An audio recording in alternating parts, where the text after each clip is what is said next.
Now, the federal government yesterday defended some of President Muhammadu Buhari's decision in the last 8 years, especially his choice of service chiefs, his long absence following a prolonged ailment, as well as his alleged failure to sell some of the assets in the presidential fleet as promised during his election campaign.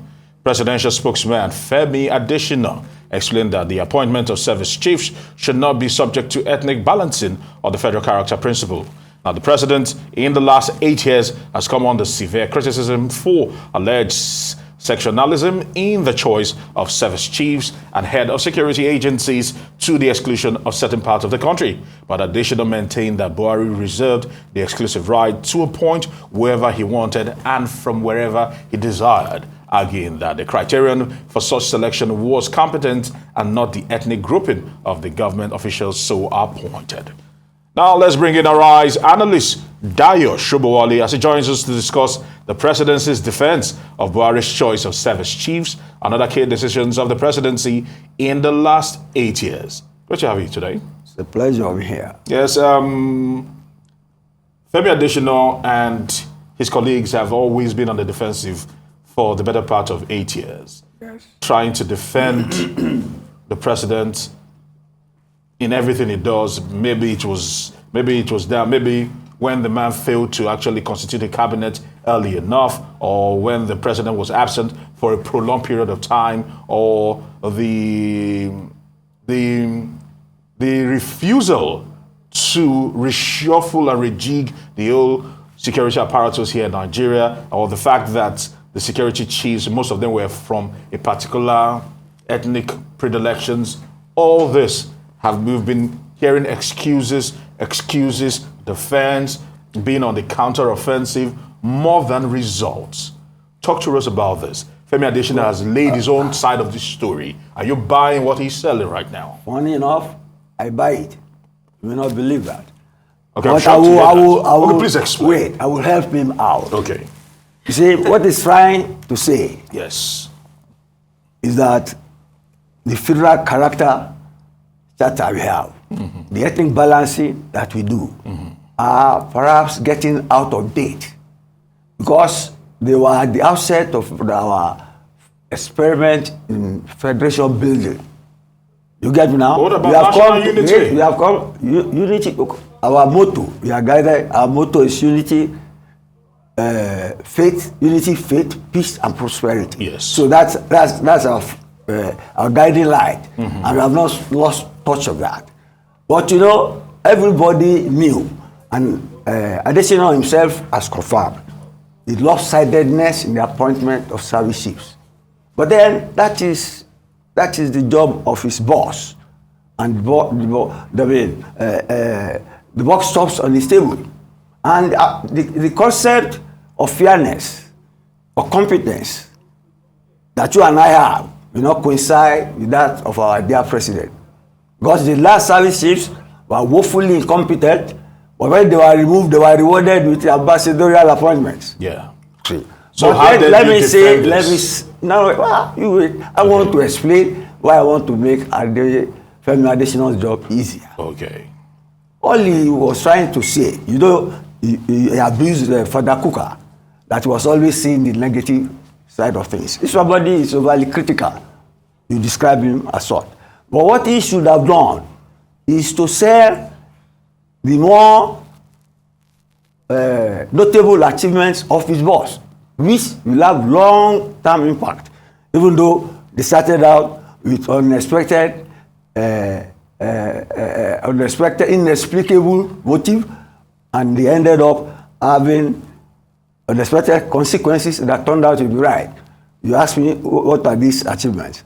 See, on the eve of the election, they changed the money. You get my point? And took money out of circulation. You wait. You wait. Is that a you see, corruption is part of our major problem in this country. Yes. EFCC is there. Yeah. It has not fully addressed it. That's at the top.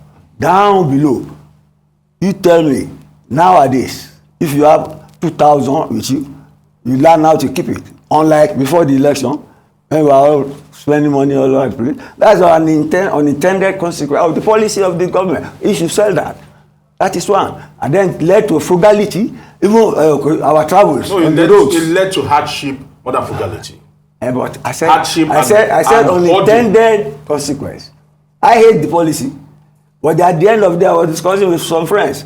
We said that, well, it has made us more frugal. A man that refuses to be frugal will not be frugal. Unintended consequence. Okay. Then again, look at the issue of the central bank governor. I think they have learned now that they will never, no president in this country, will ever allow a CBN governor to go and contest for presidency and allow him to continue on the job. That is crazy. Nobody does that, but they have gotten away with it. But more importantly, see, we are about to have a census. No, we have an election now, digital election that we are still quarreling over. Now we are about to have a census between May 3rd and May 5th.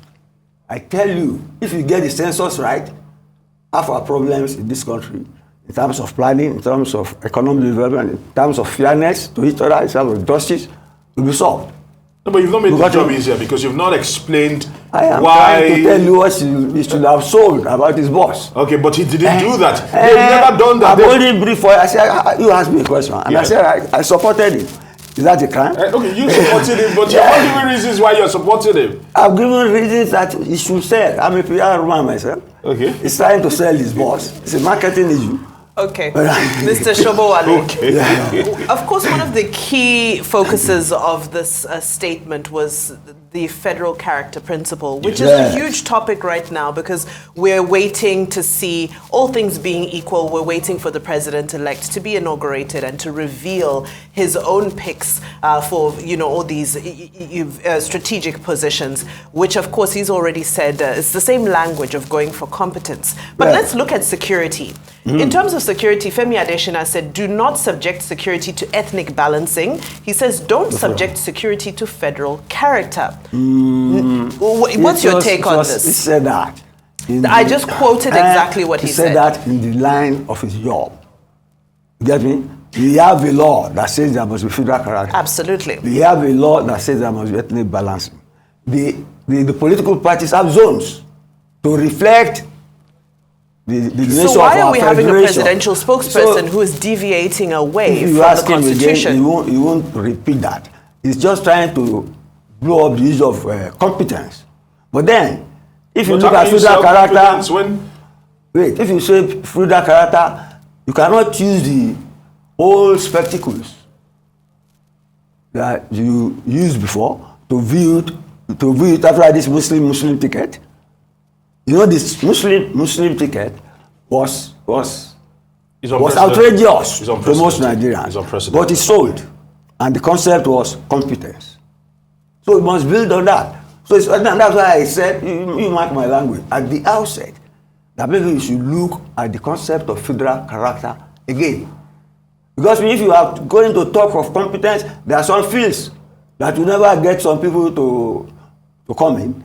It was put there, okay, let's be blunt now. It was put there because of the educational gap between the North and the South. The South was far ahead of the North in terms of education.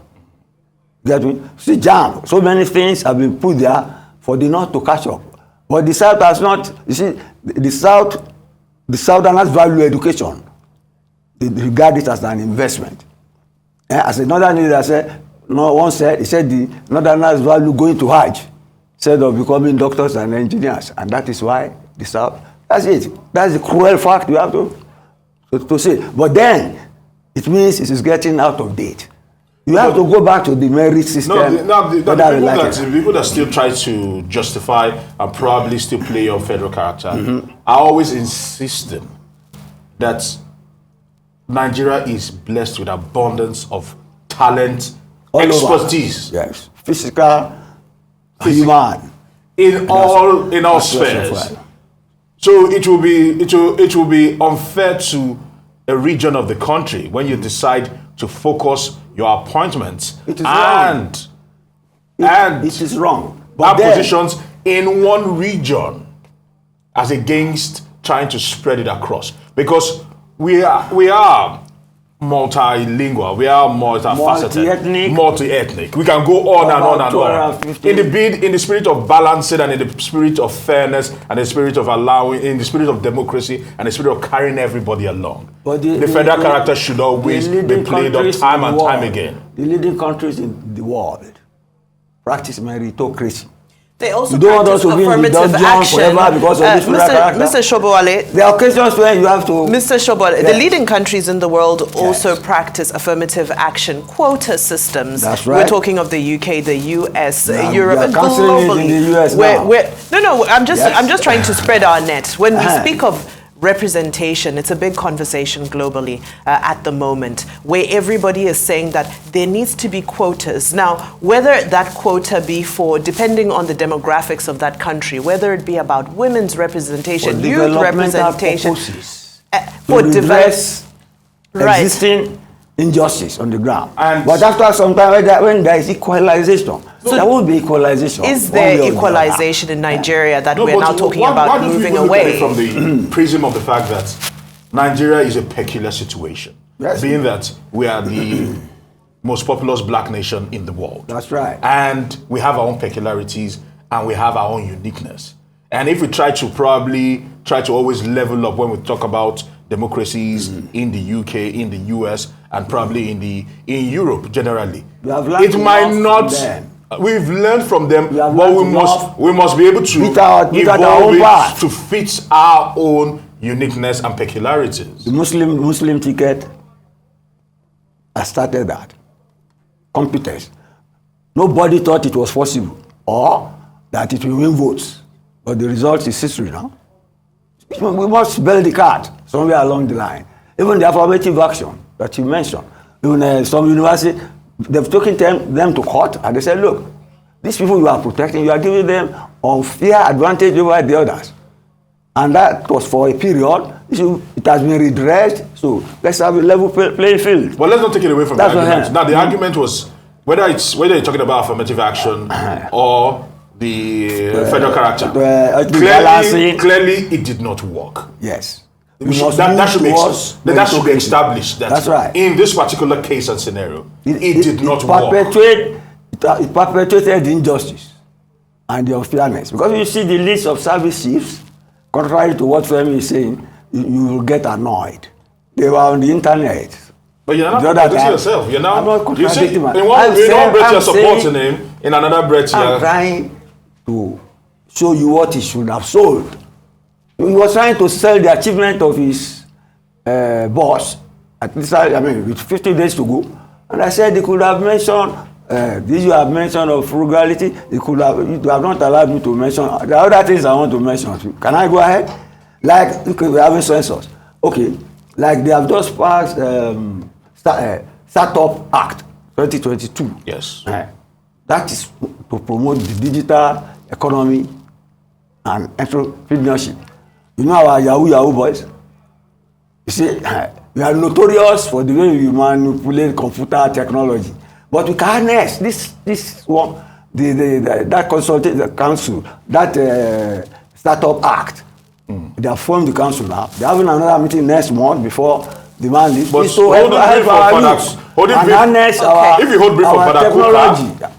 hold brief for Father Kuka, the insistence that they came on 3 pillars. I brought holding brief for Kuka. Okay.